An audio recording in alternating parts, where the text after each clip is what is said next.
Hello students, இன்னைக்கு நமக்கு thermodynamics chapter இருந்து ஒரு question பார்க்க போறோம்.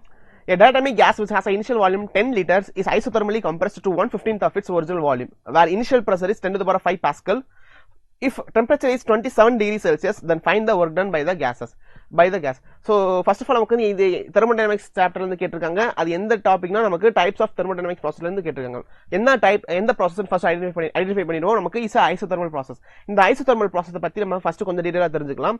அதுக்கு முன்னாடி நமக்கு first law of thermodynamics நமக்கு தெரிஞ்சுக்கணும். இந்த first law என்ன சொல்லுதுன்னா, நமக்கு ஒரு சிஸ்டத்துக்கு நம்ம ஒரு சிஸ்டத்துக்கு நமக்கு ஒரு ஹீட் நம்ம கொடுக்குறோம்னா, இந்த ஹீட் நமக்கு ரெண்டு விதத்துல நமக்கு யூட்டிலைஸ் ஆக போகுது. ஒன்னு அந்த சிஸ்டத்தோட இன்டர்னல் எனர்ஜி இன்க்ரீஸ் பண்றதுக்கும், இன்னொன்னு வந்து ஒர்க் டன் பண்றதுக்கும். கரெக்ட்டுங்களா? சோ அப்ப வந்து the given heat is utilized in two ways. ஒன்னு வந்து to increase the internal energy of a systems and to do some work. So இந்த ஒர்க் அப்படின்னு சொல்லும்போது நமக்கு ரெண்டு விதமான ஒர்க் இருக்கு. either அது என்ன செஞ்சுக்கலாமா, இது கம்ப்ரஷனா இருக்கலாம், இது கம்ப்ரஷனா இல்லன்னா எக்ஸ்பான்ஷனுக்கு யூஸ் பண்ணிக்கலாம். எக்ஸ்பான்ஷனுக்கு யூஸ் ஆகலாம். ஓகேங்களா? சோ இது நமக்கு ரெண்டு விஷயம். இப்போ ஃபர்ஸ்ட் ஆஃப் தெர்மோடைனமிக்ஸ் நமக்கு பிரச்சனை கிடையாது. அப்ப நம்ம கொடுக்க ஹீட் வந்து நமக்கு வந்து அது இன்டர்னல் எனர்ஜி நமக்கு இன்க்ரீஸ் பண்றதுக்கும், அடுத்து அது எக்ஸ்பாண்ட் பண்றதுக்கும் இல்ல கம்ப்ரஸ் ஆகுறதுக்கும் நமக்கு சில ஒர்க் டன் பண்ணணும் இல்லையா, அதுக்கு நமக்கு யூட்டிலைஸ் ஆக போகுது. சரி, ஓகே. இப்போ நமக்கு ஐசோதெர்மல் ப்ராசஸ் பத்தி பார்க்கலாம். இந்த ஐசோதெர்மல் ப்ராசஸ் அப்படின்னா என்னன்னா, ஐசோதெர்மல் ஐசோனது நமக்கு சேம். அப்ப நமக்கு சேம் டெம்பரேச்சர் இருக்கு. அப்ப அந்த சிஸ்டத்தோட நமக்கு டெம்பரேச்சர் நமக்கு சேமா இருக்கு. எப்போ நம்ம ஒரு ஹீட் நம்ம கொடுக்குறோம், இப்ப கொடுக்கும் போது நம்ம இந்த சிஸ்டத்தோட டெம்பரேச்சர் என்னவா இருக்கு, நமக்கு வந்து சேமா இருக்கு. கரெக்ட்டுங்களா? சோ இப்போ நமக்கு என்னன்னா, இது ஆஸ்ட்ரம் நமக்கு ஃபர்ஸ்ட் ஆஃப் தெர்மோடைனமிக்ஸ் என்னது, the given heat is utilized to increase the internal energy of a systems plus to do some work. கரெக்ட்டா? இப்போ நான் என்ன சொல்லிட்டேன்னா, இது வந்து இன்டர்னல் எனர்ஜி நமக்கு வந்து சேஞ்ச் ஆகல அப்படின்னு சொல்லியாச்சு. இன்டர்னல் எனர்ஜி நமக்கு வந்து சேஞ்ச் ஆகல.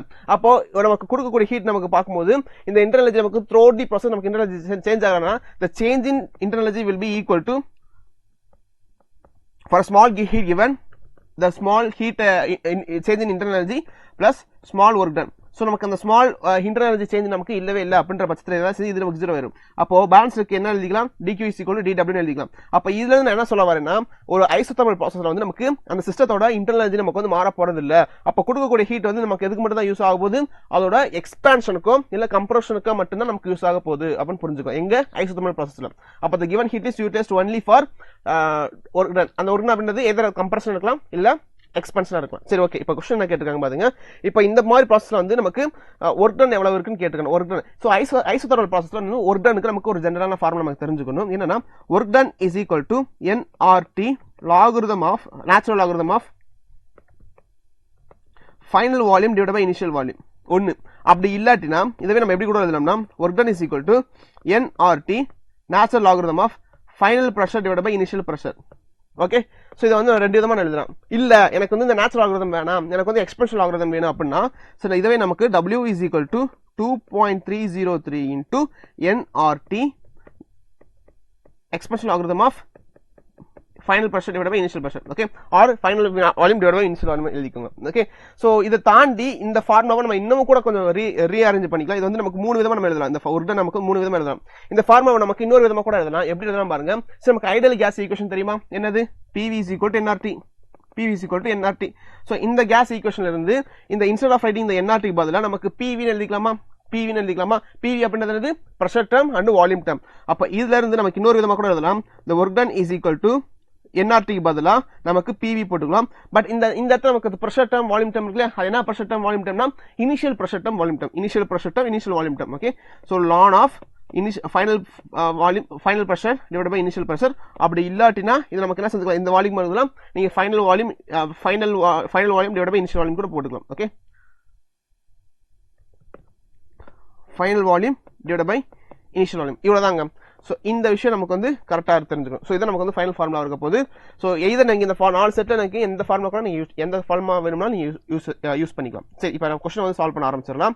இந்த क्वेश्चन என்ன ஆக்சுவலா ஒர்க் டன் கேட்டிருக்காங்க. ஒர்க் டன் பொறுத்தவரைக்கும் நமக்கு என்னென்ன டேட்டாஸ் கொடுத்துறாங்க பாருங்க. நமக்கு இனிஷியல் வால்யூம் கொடுத்துருக்காங்களா. சோ இனிஷியல் வால்யூம் எழுதலாம். So initial volume is equal to 10 liters. Okay. So 10 liters and is isothermally compressed to 1/15th of its volume. அப்போ இந்த 10 liters இருக்குது நமக்கு இதோட வால்யூம் ரொம்ப கம்மி பண்றாங்க. சோ 10 divided by 15 liters இருக்கிற மாதிரி நமக்கு வந்து வால்யூம் கம்மி பண்ணாங்க. அப்போ ஒரிஜினல் வந்து 10 liters இருக்கு. இப்போ 1/15th of the original liter அவ்வளவு என்னது, 10 divided by 15. ஓகேங்களா? சோ அதுக்கு அடுத்து என்ன செய்யலாம்னா, compressor where initial pressure பார்த்தா 10 to the power of 5 Pascal. So initial pressure நமக்கு வந்து 10 to the power of 5 Pascal. 10 to the power of 5 pascals. If temperature is 27 degrees Celsius, so temperature பொறுத்தளவுக்கு நமக்கு வந்து 27 degrees Celsius, then find the work done of the gases, then find the work done by the gases. இப்போ நமக்கு work done கண்டுபிடிக்கணும். So work done கண்டுபிடிக்கிறதுக்கு ஜெனரலான formula பேசியிருந்தோம். So initial pressure, initial volume, ln of final volume divided by final volume divided by initial volume. சரிங்களா? So இப்போ நமக்கு வந்து இந்த இடத்துல வந்து வால்யூம் நம்ம சப்ஸ்டிட் பண்ணும்போது நமக்கு ஒரு ஸ்டாண்டர்டான வால்யூம் நம்ம சப்ஸ்டிட் பண்ணணும். ஒரு ஸ்டாண்டர்டான வால்யூம்ஸ் இதை சப்ஸ்டிட் பண்ணணும். எப்படி சப்ஸ்டிட் பண்ணுறதுனா, ஸோ 1 லிட்டர் அப்படின்றது என்ன சொல்றேன்னா, 1 litre is equal to 10 to the power of -3 metre cube. அதுபடி பார்த்தோம்னா இங்க நமக்கு வந்து 10 into 10 to the power of -3 போட்டுக்கலாம். ஓகேங்களா? ஸோ இப்போ பாருங்க, ஒரு டனுக்கு நமக்கு அப்படியே வேல்யூஸ் ஆன்சர் ட்ராப் பண்ண போறோம்.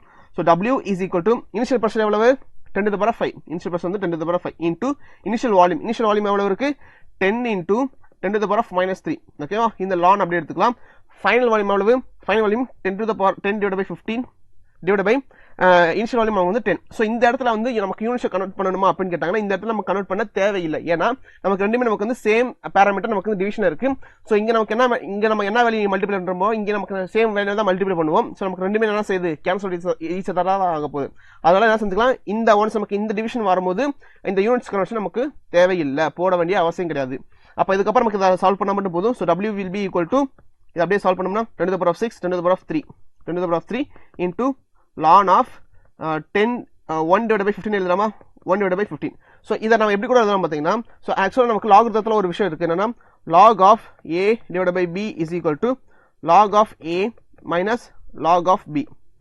கரெக்டா? ஸோ இந்த ஃபார்ம் உங்களுக்கு தெரிஞ்சிருக்கும். ஸோ அதன்படி இதை நமக்கு கொஞ்சம் எக்ஸ்பெண்ட் பண்ணி எழுதணும்னா, so work done will be equal to 10 to the power of 3 into ln of natural logarithm of 1 minus natural logarithm of 15. சரிங்களா? அவ்வளவுதாங்க. இப்போ இந்த நேச்சுரல் லாகரிதம் ஆஃப் 1 அப்படின்றதோட வேல்யூ என்னது, நமக்கு 0. நேச்சுரல் லாகரிதம் ஆஃப் 1 ஓட வேல்யூ நமக்கு வந்து 0. ஸோ அதனால இதுக்கு லாஸ்ட் என்ன செய்யணும், W will be equal to 10 to the power of 3 into 0 minus 10 to the power of ln 15 ஓட வேல்யூ வந்து 2.7.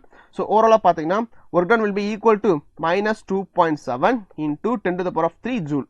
இது நம்மளோட ஃபைனல் ஆன்சரா இருக்க போகுது. ஓகேங்களா? So -2.7 into 10 to the power of -3 joule, sorry 10 to the power of 3 joule. Option A will be the கரெக்டான option. சரிங்களா? So இந்த கொஸ்டின் நமக்கு என்னென்னலாம் புதுசாக தெரிஞ்சுக்கிட்டோம் பார்த்தீங்கன்னா, நமக்கு ஃபர்ஸ்ட் ஆஃப் தெர்மோடைனமிக்ஸ் பற்றி தெரிஞ்சுக்கிட்டோம். அதுக்கடுத்து ஐசோதெர்மல் ப்ராசஸ் என்ன தெரிஞ்சிருக்கும், அந்த ப்ராசஸோட ஒர்க் டன் நமக்கு எப்படி இருக்க போகுதுன்னு தெரிஞ்சுக்கும். ஸோ ஐசோதெர்மல் ப்ராசஸ்ல இருக்கக்கூடிய ஒரு கண்டிஷன் என்ன பார்த்தீங்கன்னா, the given heat will be only utilized for work done. நமக்கு இன்டர்னல் எனர்ஜி அது சேஞ்ச் ஆக போறது இல்லை. ஏன்னா இட்ஸ் ஐசோதெர்மல் ப்ராசஸ். அதில் அந்த ஹோல் சிஸ்டத்தோட டெம்பரேச்சர் வந்து நமக்கு சேமா தான் இருக்க போகுது. ஓகேவா? So that's it. ஸோ இதை தாண்டி நமக்கு வந்து அந்த யூனிட் கன்வர்ஷன் மட்டும் பார்த்துருந்தோம். அதுக்கப்புறம் இந்த லாகரிதத்தோட ஜெனரலான ஃபார்மா பார்த்துருந்தோம். ln 1 ஓட வேல்யூ 1 அப்படின்றத பார்த்துருந்தோம். சரிங்களா? ஸோ இதெல்லாம் சின்ன சின்ன இம்பார்ட்டன்ட் ஹிண்ட்ஸ். அவ்வளோதான் இந்த கொஸ்டின்ஸ். ஸோ இந்த கொஸ்டின் உங்களுக்கு புரிஞ்சிருக்கும் அப்படின்னு நான் நம்புறேன். இன்கேஸ் உங்களுக்கு புரியாமல் இருந்துச்சுன்னா எனக்கு வந்து கமெண்ட் செக்ஷன் சொல்லுங்க, நான் உங்களுக்கு ஆன்சர் பண்றேன். ஸோ முடிக்கிறதுக்கு முன்னாடி ஒரு சின்ன நோட்டிஃபிகேஷன். இன்கேஸ் நீங்க ஒரு நீட் ஆஸ்பெண்டா இருந்தீங்கன்னா, நம்மளோட இன்ஸ்டியூஷன்ல வந்து நமக்கு கமிங் 27th அன்னைக்கு, மார்ச் 27th அன்னைக்கு கிளாஸ் கோர்ஸ் வந்து நம்ம லான்ச் பண்ண போறோம். டெடிகேட்டட் ஒன்லி ஃபார் இந்த போர்டு எக்ஸாம் முடிச்சுட்டு நான் 2026க்கு நீட் எக்ஸாம் எழுத போறேன் அப்படின்னு ஒரு மைண்ட் செட்ல இருக்கிறவங்களுக்கு அந்த 1 month வந்து ஒரு ஹோலிஸ்டிக்கா யூட்டிலைஸ் பண்றதுக்கு இந்த கிளாஸ் கோர்ஸ் தான் உங்களுக்கு ரொம்ப ரொம்ப யூஸ்ஃபுல்லாக இருக்கும். ஸோ நீங்க தாராளமா இந்த கிளாஸ் கோர்ஸ் கன்சிடர் பண்ணலாம். ஸோ வரதுக்கு முன்னாடி 8129000700 இந்த நம்பருக்கு நீங்க கால் பண்ணீங்கன்னா உங்களுக்கு அடிஷனல் டீடைல்ஸ் எல்லாமே நாங்கள் உங்களுக்கு சொல்ல போறோம். அண்ட் இந்த பேட்ச் இருக்கக்கூடிய ஒரு இன்னொரு பெஸ்ட் விஷயம் என்னன்னு பார்த்தீங்கன்னா, நமக்கு ஆஃப்லைன் கிளாஸ் கோர்ஸ் நம்ம பர்ச்சேஸ் பண்ணோம்னா ஆன்லைன் கோர்ஸுமே நமக்கு வந்து ஃப்ரீயாக கிடைக்க போகுது. ஸோ ஆன்லைன் கோர்ஸ் நமக்கு என்ன கிடைக்குமா, நமக்கு ரெக்கார்ட் வீடியோஸ் எல்லாமே இருக்க போகுது. இன்கேஸ் உங்களுக்கு 1 or 2 days உங்களால் கிளாஸ் அட்டன் பண்ண முடியல அப்படின்ற பட்சத்துலையும் உங்களுக்கு ரெக்கார்ட் வீடியோஸ் வச்சு நீங்கள் அதை ஆக்சஸ் எடுத்துக்கலாம். சரிங்களா? ஸோ அதை தாண்டி இன்கேஸ் உங்களுக்கு வந்து அமௌண்ட் ஒரு இஷ்யூவாக இருந்துச்சு அப்படின்ற பட்சத்தில் வந்து நமக்கு கம்மிங் 22nd அன்னைக்கு, கம்மிங் 22nd ஆஃப்டர் டுமாரோ நமக்கு என்ன செஞ்சிருக்காங்க, கிரேட்டர் டுமாரோ நமக்கு வந்து ஆன்லைனில் ஒரு ஸ்காலர்ஷிப் எக்ஸாம் கண்டக்ட் பண்ண போகிறாங்க. ஸோ அந்த ஸ்காலர்ஷிப் எக்ஸாம் நம்ம பார்ட்டிசிபேட் பண்ணி நல்ல ஸ்கோர் எடுத்துட்டோம்னா கிட்டத்தட்ட 100% வரைக்கும் ஸ்காலர்ஷிப்போட நம்மளோட இன்ஸ்டியூஷன்ல இருந்து நீட் ப்ரிப்பரேஷனை எடுத்துக்க முடியும். சரிங்களா? ஸோ அதுக்கு ஃபர்ஸ்ட் நீங்க என்ன செய்யணும்னா, இந்த QR கோட் நீங்க ஸ்கேன் பண்ணிக்கோங்க. ஸ்கேன் பண்ணிட்டு ரெஜிஸ்டர் பண்ணிக்கோங்க.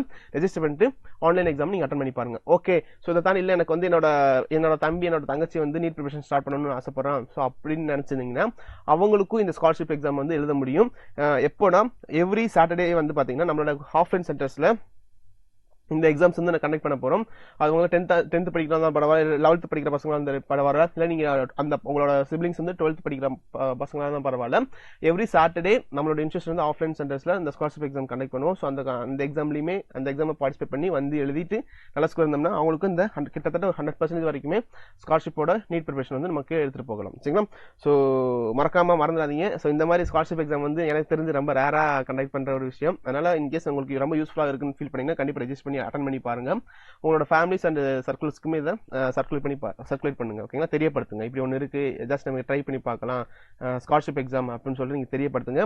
அவங்களுக்கு ரொம்ப யூஸ்ஃபுல்லாக இருக்கும். ஸோ வரதுக்கு முன்னாடி இந்த நம்பருக்கு காமிக்கல 8129000700 இந்த நம்பருக்கு நீங்க கால் பண்ணினாலும் உங்களுக்கு இந்த எக்ஸாம்ஸை பத்தி ஏதாச்சும் டவுட் இருந்தாலோ, இல்லை ஸ்காலர்ஷிப் எக்ஸாம்ஸை பத்தி ஒரு டவுட் இருந்தாலோ, இல்லை அட்மிஷனை பத்தி ஏதாச்சும் டவுட் இருந்தாலும், இல்லை நீட் எக்ஸாம் பத்தி ஏதாச்சும் டவுட் இருந்தாலும், எந்த டவுட் இருந்தாலும் நாங்க உங்களுக்கு வந்து கிளாரிஃபை பண்ண போறோம்.